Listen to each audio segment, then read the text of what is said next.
Hello everyone, this is Nausheen and welcome to my YouTube channel Homeopedia। तो आज के इस वीडियो में हम जानेंगे डॉक्टर हैनीमैन सर की लाइफ हिस्ट्री के बारे में। फ्रेंड्स, ये जो टॉपिक है ये बहुत ही ज़्यादा इंटरेस्टिंग और इम्पॉर्टेंट दोनों ही है। एग्जाम्स में इससे काफ़ी सारे क्वेश्चंस पूछे जाते हैं, रिटन में और वाइवा दोनों ही जगह। तो बिना किसी देरी के चलिए शुरू करते हैं आज का हमारा ये टॉपिक। हैनीमैन सर की लाइफ हिस्ट्री को समझने से पहले हम जान लेते हैं हैनीमैन सर थे कौन। He was the founder of homeopathy who found the fundamental principle of art and science of homeopathy। तो उन्होंने होम्योपैथी को ढूंढा था। होम्योपैथी एक आर्ट है, एक साइंस है, उसके कुछ फंडामेंटल प्रिंसिपल है जिसकी खोज हैनीमैन सर ने की थी। His full name was Christian Frederick Samuel Hahnemann. He was the first physician who prepared the medicines in a specialized way and proved them on healthy human beings। तो वो पहले physician थे जिन्होंने medicine को एक स्पेशलाइज्ड वे में, that means medicine को potentise करके, पोटेंटाइजेशन के थ्रू मेडिसिन को बनाया था और उसे हेल्दी ह्यूमन बीइंग पर प्रूविंग की थी।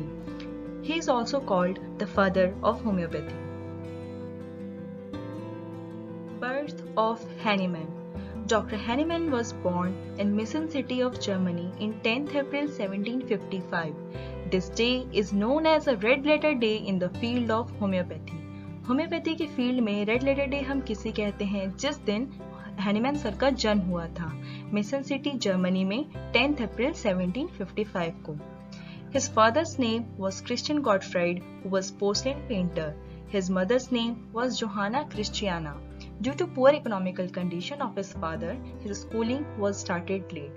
तो उनके फादर एक पोर्सलेन पेंटर थे और उनके लिए बहुत मुश्किल था अपने बेटे को पढ़ाना। उनकी इकोनॉमिकल कंडीशन ज़्यादा अच्छी नहीं थी, इस वजह से हैनीमैन सर की जो स्कूलिंग थी वो लेट स्टार्ट हुई थी और जब तक उनके पेरेंट्स ने ही उनको घर पे पढ़ना और लिखना सिखाया था। Preliminary education। He started his school education at the age of 12। He was admitted to town school on 20th July 1767। तो 12 साल की उम्र में उन्होंने अपने स्कूल एजुकेशन की शुरुआत की थी और टाउन स्कूल, जर्मनी के टाउन स्कूल में 20th जुलाई 1767 में एडमिशन लिया था। At the age of 16, he was admitted to Prince Grammar School of Meissen, where his schoolmaster, Mr. Magister Muller, loved him as if he was his own child। 16 साल की उम्र में उन्होंने दूसरे स्कूल में एडमिशन लिया था जिसका नाम था प्रिंस ग्रामर स्कूल। वहाँ के जो मिस्टर मजिस्टर मुलर थे वो हैनीमैन सर को अपने बेटे की तरह ही मानते थे। Before leaving the Prince School, he had to submit a thesis। He wrote an essay on the wonderful structure of human hand and left the school in 1775। Prince grammar school छोड़ने से पहले उनको एक थीसिस सबमिट करनी थी, तो Hahnemann sir ने एक ऐसे लिखा था the wonderful structure of human hand पर और 1775 में उन्होंने वो स्कूल छोड़ दिया। He was very brilliant student and had mastery over 10 languages। Hahnemann sir बहुत ब्रिलियंट थे बचपन से ही और उन्हें लगभग 10 लैंग्वेजेस का ज्ञान था। Study of medicine। In 1775, he went to Leipzig from Meissen to study medicine, where he earned his bread better by teaching French and German and by translating books from other languages। 1775 में वो mason छोड़ के Leipzig आ गए थे अपनी medicine की पढ़ाई करने के लिए। वहाँ पर उन्होंने अपनी रोजी रोटी फ्रेंच और जर्मन सिखाकर, पढ़ाकर और बुक्स को ट्रांसलेट कर कर की थी। From Leipzig, he went to Vienna, where the advantages of medical study were much greater, and learned the practice of medicine in the hospital of Brother of Mercy। He became the favorite pupil of Dr. von Quarren। Leipzig छोड़ करके वो Vienna आ गए थे अपनी बाकी की आगे की मेडिकल की पढ़ाई करने के लिए, जहाँ पर वो ब्रदर ऑफ मर्सी हॉस्पिटल में प्रैक्टिस ऑफ मेडिसिन उन्होंने सीखा और डॉक्टर वॉन क्वारन के काफ़ी चहीते बन गए। In Vienna he worked as family physician and librarian. Vienna आने के बाद उनके काफ़ी सारे पैसे जो थे वो खर्च हो गए थे, जिस वजह से उनको फैमिली फिजिशियन की नौकरी और लाइब्रेरियन की नौकरी करनी पड़ी। In 1779, he went to Erlangen to complete his study in medicine and received his MD degree from Erlangen University। So 1779 में उनको MD की डिग्री मिल गई Erlangen यूनिवर्सिटी से और उनकी मेडिसिन की जो पढ़ाई थी वो कंप्लीट हो गई। Medical practice and first marriage। Hahnemann began his practice in Hedsted in the country of Mansfield। Hahnemann sir ने जो अपनी प्रैक्टिस स्टार्ट की थी वो हेस्टेड में की थी। His interest and study of chemistry brought him into contact with Hassler's pharmacy, where he became acquainted with Johanna Lupin Henrietta Kuchler, whom he married on 17 November 1782. उनको केमिस्ट्री पढ़ने का सीखने का बहुत ही ज़्यादा शौक था। इसी शौक की वजह से वो हेस्लर फार्मेसी के कांटेक्ट में आए, जहाँ पर उनकी मुलाकात जो थी वो जोहाना लुपिन हेनरिएटा कुचलर से हुई। उसके बाद उन दोनों ने 17 नवंबर 1782 में शादी कर ली। This newly married couple went to Gomen, where he appointed as medical officer of health. इसके बाद वो दोनों गोमेन आ गए और जहाँ पर हैनीमैन सर को medical officer of health appoint किया गया। While living at Gomen, he published some medical essays in the second volume of Krebs Journal and several translations from English and Latin in Weygand's Journal. गोमेन में रहने के साथ साथ उन्होंने काफ़ी सारे मेडिकल एसेज जो थे वो पब्लिश किए थे, जो कि क्रेब्स जर्नल के सेकेंड वॉल्यूम में पब्लिश हुए हैं और उसके काफ़ी सारे ट्रांसलेशन इंग्लिश और लैटिन में वेगन्स जर्नल में पब्लिश हुए हैं। In 1784, his first original book on the treatment of scrofulous sores was published. उनकी जो पहली ओरिजिनल बुक थी वो किस पर थी? On the treatment of scrofulous sores पर थी, वो 1784 में पब्लिश हुई। In 1785, Hahnemann shifted his residence from Gomen to Dresden, where he stayed for 4 years.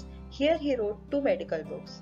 In 1786, on poisoning by arsenic, its treatment and forensic. In 1789, on instruction for surgeons in venereal disease. 1785 में वो गोमेन से Dresden shift हो गई, जहाँ पर वो 4 साल तक रहे और वहाँ पर उन्होंने 2 मेडिकल बुक्स लिखी। पहली 1786 में on poisoning by arsenic, its treatment and forensic, और दूसरी 1789 में on instruction for surgeons in venereal disease. In 1789 he shifted to Leipzig again. 1789 में वो लिप्सिक वापस शिफ्ट हो गए। First principle of homeopathy. In 1790, while translating the Cullen's Materia Medica, he discovered the first principle of homeopathy. 1790 में Cullen's Materia Medica को translate करते वक्त उन्होंने होम्योपैथी के फर्स्ट प्रिंसिपल को डिस्कवर किया। Cullen had expressed in his book about Peruvian bark in intermittent fever. According to him, the therapeutic action of cinchona bark is due to its tonic effect on stomach and bitterness. Cullen ने उसमें ये बताया था कि जो Peruvian bark है वो intermittent fever में काफ़ी ज़्यादा यूजफुल होती है, वो इंटरमिटेंट फीवर को क्योर कर सकती है, क्योंकि उसका जो थेरापेटिक एक्शन होता है वो स्टमक पे टोनिक इफेक्ट कॉज करता है और उसकी करवाहट की वजह से वो इंटरमिटेंट फीवर को ठीक कर सकता है। Hahnemann was dissatisfied with this explanation so much, so he decided to take the medicine and do the experiment on himself. अब हैनीमैन सर ने सोचा कि अगर पेरुवियन बार्क करवाहट की वजह से इंटरमिटेंट फीवर को ठीक कर सकता है, तो ऐसे तो बहुत सारी चीज़ें हैं जो कड़वी हैं, बट वो इंटरमिटेंट फीवर, वो मलेरियल फीवर को तो ठीक नहीं कर सकती। तो उन्होंने ये चीज़ सोची कि वो खुद पर ही इस चीज़ का एक्सपेरिमेंट करें। He took 4 drachms of good quality of cinchona twice daily for many days. After few days of taking cinchona, he was attacked by the symptoms very similar to malarial fever. उसके बाद उन्होंने 4 drum अच्छी quality के cinchona दिन में 2 बार लिए और कुछ दिन तक सिंकोना लेने के बाद उन्होंने ये चीज़ रियलाइज़ किया कि उनको वही सिम्टम्स आने लगे जो एक मलेरिया फीवर के होते हैं। Unexpected results set up in his mind, and he conducted similar experiments on himself and other healthy individuals with other medicines. अब जो रिजल्ट सामने आया उनके, वो अनएक्सपेक्टेड था उनके लिए, तो उन्होंने सोचा कि वो और भी एक्सपेरिमेंट्स करेंगे अपने ऊपर और अलग हेल्दी इंडिविजुअल्स के ऊपर दूसरी मेडिसिन से। On the basis of successive experiments, he came to the conclusion that medicines cure disease because they can produce similar diseases in healthy individuals. तो सक्सेसिव एक्सपेरिमेंट्स के बाद वो इस कंक्लूजन पे निकले कि जो मेडिसिन होती है वो इसीलिए डिजीज को क्योर कर पाती है क्योंकि वो हेल्दी इंडिविजुअल पे सिमिलर डिजीज को प्रोड्यूस कर पाती है। In the year 1796, his essay on new principle for ascertaining the curative power of drugs and some examination of the previous principle was published in Hufeland's Journal, Volume 2. तो 1796 में उनका एक ऐसे new principle for ascertaining the curative power of drugs और उस previous principle के कुछ examination Hufeland's journal के सेकेंड वॉल्यूम में पब्लिश हुए। He put forward his new doctrine of similia similibus curentur, like cures like. Richard Hale says 1796 is the year of birth of homeopathy. तो यहाँ पर homeopathy का year of birth किसे कहते हैं हम? 1796 को कहते हैं। रिचर्ड हेल्स ने ये चीज कही थी। Of homeopathy. In 1805, he published Medicine of Experience and his Organon of Rational Art of Healing in 1810. 1805 में Medicine of Experience publish हुई और उनके Organon का first edition that was Organon of Rational Art of Healing 1810 में publish हुआ। In 1811, he published his first volume of Materia Medica Pura, which contained the pathogenicity of medicines experimented and observed by Hahnemann and his friends. 1811 में Materia Medica Pura का first volume publish हुआ, जिसमें Hahnemann sir ने जो medicine से experiment किया था अपने ऊपर और अपने फ्रेंड्स के ऊपर, और उस मेडिसिन ने जो सिम्टम्स प्रोड्यूस किए थे उनके ऊपर, उस चीजों को रिकॉर्ड किया था उस बुक में। 1811 second edition of Organon and 5 more volumes of Materia Medica Pura appeared during this period. 1811 में Organon का सेकेंड एडिशन और Materia Medica Pura के 5 और वॉल्यूम्स आए। After giving initial hopes of improvements in 1820, the Australian field commander Prince Schwarzenberg died due to stroke under the treatment of Hahnemann. तो जो Australia के field commander थे जिनका नाम था प्रिंस श्वाबेनबर्ग, उनकी डेथ हो गई थी 1820 में। दरअसल क्या हुआ था, 1817 में उनको पैरालिसिस अटैक आया था जिसका ट्रीटमेंट हैनीमैन सर ने किया था और वो इम्प्रूव भी हो गए थे कुछ दिन बाद। फिर कुछ महीने बाद इन प्रिंस ने क्या किया कि ये अल्कोहल लेना शुरू कर दिया इन्होंने, और एलोपैथिक मेडिसिन भी लेने लगे, जिस वजह से इनकी हालत और खराब होने लगी और 1820 में इनको एक स्ट्रोक आया और इनकी डेथ हो गई। Apothecaries took advantage of the incident. They made a complaint against Hahnemann to the Leipzig town, accusing him for dispensing medicines. Hahnemann was brought to court on 15th March 1820. The judgment to stop the distribution and dispensing of any kind of medicine to anybody. So जो उस time के जो pharmacist थे उनको एक मौका मिल गया Hahnemann sir को नीचा दिखाने का, क्योंकि जो ट्रीटमेंट कर रहे थे उस दौरान उस प्रिंस की वो हैनीमैन सर ही कर रहे थे, और अब 1820 में उस प्रिंस की डेथ हो गई तो बाकी जो फार्मासिस्ट थे जो अगेंस्ट थे होम्योपैथी और हैनीमैन के, उनको मौका मिल गया नीचा दिखाने का। और उन्होंने हैनीमैन सर को बोला कि वो लिप्जिग में अब बिल्कुल भी मेडिकल प्रैक्टिस नहीं करेंगे, और उनके खिलाफ उन लोगों ने एक केस फाइल कर दिया। तो हैनीमैन सर को कोर्ट लाया गया 15 मार्च 1820 में, जहाँ पे जो जजमेंट था वो ये हुआ कि अब हैनीमैन सर कोई मेडिसिन को डिस्ट्रीब्यूट नहीं करेंगे और बिल्कुल भी मेडिसिन की प्रैक्टिस नहीं करेंगे उस एरिया में। Since there was nothing left for him in Leipzig, he left Leipzig in 1821। तो अब लिप्जिग में उनके लिए कुछ बचा नहीं और उन्होंने 1821 में लिप्जिग शहर छोड़ दिया। Moved to Coethyn. In June 1821, the Duke of Coethyn, Ferdinand, gave permission to Hahnemann and allowed him to practice medicines. जो कोएथिन के ड्यूक थे फ्रेडिनेंड, 1821 जून में उन्होंने हैनीमैन सर को परमिशन दे दी कि वो हमारे ये कोएथिन में रह सकते हैं और मेडिसिन की प्रैक्टिस कर सकते हैं। Here he published third edition of Organon in 1824, fourth edition in 1829, and fifth edition in 1833. Along with these, second and third edition of Materia Medica Pura was also published. तो शुरुआत की organon की जो पहली और दूसरी एडिशन थी वो लिप्जिग में उन्होंने पब्लिश की थी, और बाकी की थर्ड, फोर्थ और फिफ्थ जो थी उन्होंने कोएथिन में पब्लिश की थी ऑर्गनॉन की। और इसके साथ साथ सेकेंड और थर्ड एडिशन भी आई मेटीरिया मेडिका प्योरा की। 1828, the first and second volume of chronic diseases, their peculiar nature and homeopathic treatment appeared. In 1829 and 1830, the third, fourth and fifth volumes of chronic diseases successfully appeared. Death of his wife and cholera epidemic. In 31 March 1830, Hahnemann lost his first wife, Johanna.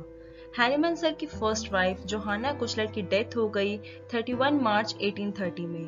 In 1831, cholera invaded Germany from the east. On the basis of therapeutics rules, Hahnemann fixed upon the remedies specific for it and printed direction to be circulated all over the country.